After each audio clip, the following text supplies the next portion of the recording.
जवाब देंगे, उसके बाद मैं बाकी मेहमानों के पास आऊंगी। अतुल लोंढे पाटिल जी, बीसीआई को लेकर उन्होंने सरकार का पक्ष रख दिया है कि उम्मीद है कि आगे नहीं होगा, लेकिन पी चिदम्बरम माफी क्यों नहीं मांगे अपने बयान पर?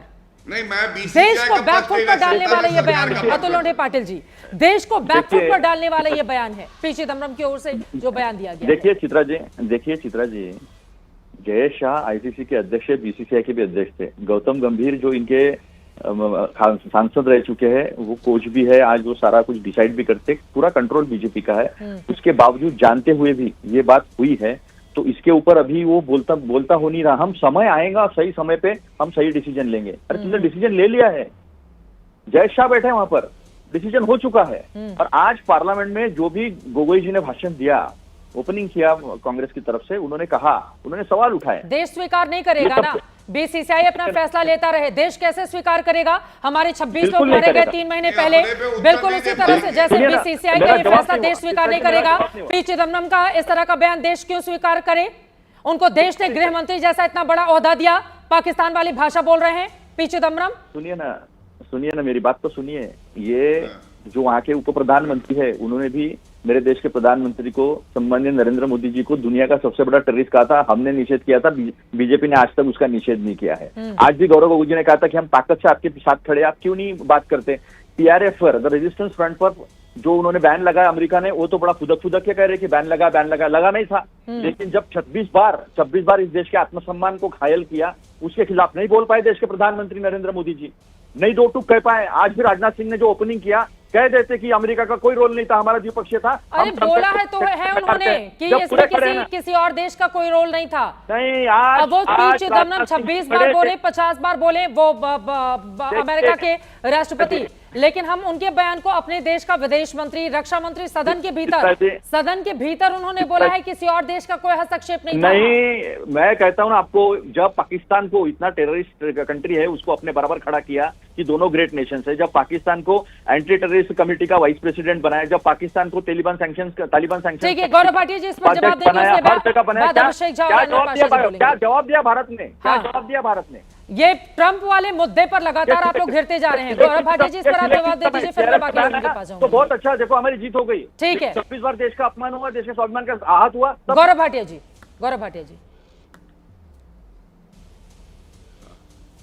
देखिए चित्रा जी, करोड़ों दर्शकों ने एक फर्क देखा।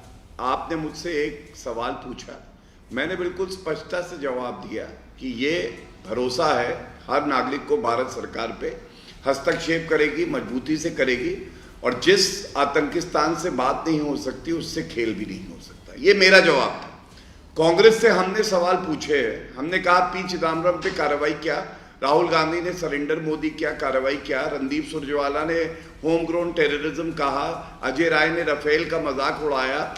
क्या आपको एक भी उत्तर मिला? नहीं मिलेगा। उसकी वजह है, ये बता रहे थे कि कैसे देश झुकता है। मैं आपको बताता हूं, ये देखिए तस्वीरें, राहुल गांधी चीन से समझौता करते हैं। ये तस्वीर मैं हर बार दिखाता हूं और ये पूछता हूं इस समझौते में लिखा क्या है। किसी की हिम्मत नहीं है कांग्रेस पार्टी में बता दे। मुझे ऐसा लगता है रिश्वत लेने का ये समझौता था, पहले भी रिश्वत ली, अभी भी लेंगे। फर्क क्या आया है अब मैं बताता हूं। देखिए, आतंकवाद पे जीरो टॉलरेंस हमारी नीति है। ये यासीन मलिक की फोटो देखिए, प्रधानमंत्री जी थे मनमोहन सिंह जी, वो प्रधानमंत्री आवास पे बुलाते थे और उससे पूछते थे कश्मीर में क्या करना है। ठीक है। 4 एयरफोर्स ऑफिसर्स को मर्डर किया था। ये हमारी नीति है, बाल से पकड़ के जेल में डाला।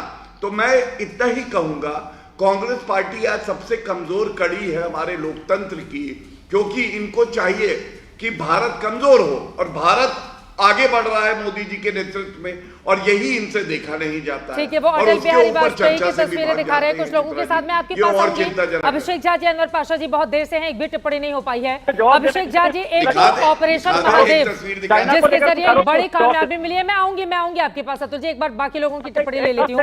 अभिषेक झा जी, लेकिन आज ही विपक्षी नेताओं की ओर से सदन के भीतर कहा गया कि ऑपरेशन सिंदूर नहीं, हमें ऑपरेशन तंदूर चाहिए था, लेकिन आपने 3 दिन में ही उसे खत्म कर दिया। हम जिसे विश्व गुरु समझ रहे थे वो तो अमेरिका में बैठा निकला। अभिषेक झा जी, इस तरह की भी टिप्पणी की गई है आज सदन के अंदर।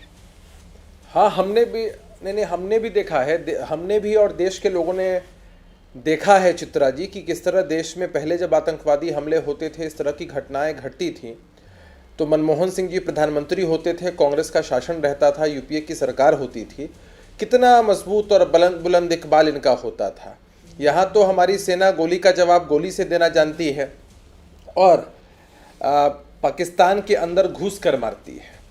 तो बहुत फ़र्क है और ये फ़र्क देश के लोग समझते हैं, एयर स्ट्राइक के माध्यम से समझते हैं, सर्जिकल स्ट्राइक के माध्यम से समझते हैं और ऑपरेशन सिंदूर जो अभी सिर्फ स्टे हुआ है, अभी ख़त्म नहीं हुआ है, उसके माध्यम से भी समझते हैं कि हम पाकिस्तान के प्रमुख शहरों पर भी बमबारी कर सकते हैं। आज का दिन दुर्भाग्यपूर्ण इसलिए रहा क्योंकि पी चिदम्बरम साहब ने कांग्रेस की तरफ से एक शंकापूर्ण बयान दिया जिसमें उनको लगता है कि शायद जो आतंकवादी आए हैं वो पाकिस्तान से हैं भी कि नहीं।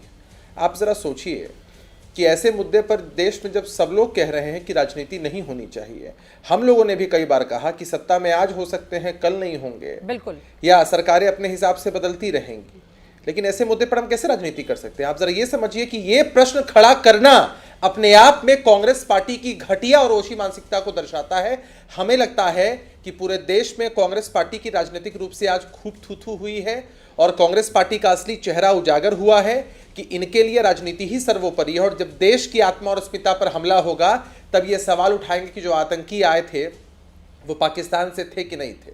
और ये सवाल उठाने से पहले, ये शंका जाहिर करने से पहले इनको तथ्यों को स्पष्ट करना चाहिए। हमें लगता है कि आज इंडिया अलायंस के और जो घटक दल हैं जवाब देते नहीं बन रहा है, सब भागते नजर आ रहे हैं और यहाँ जो कांग्रेस पार्टी के प्रवक्ता साथी बैठे हैं पाटिल साहब, वो भी आपको कुछ क्लियर जवाब नहीं दे पा रहे हैं। कुल मिलाकर बात यही है कि कांग्रेस पार्टी ने शर्मसार करने वाला बयान दिया है, कड़े शब्दों में इसकी निंदा भर्त्सना होनी चाहिए।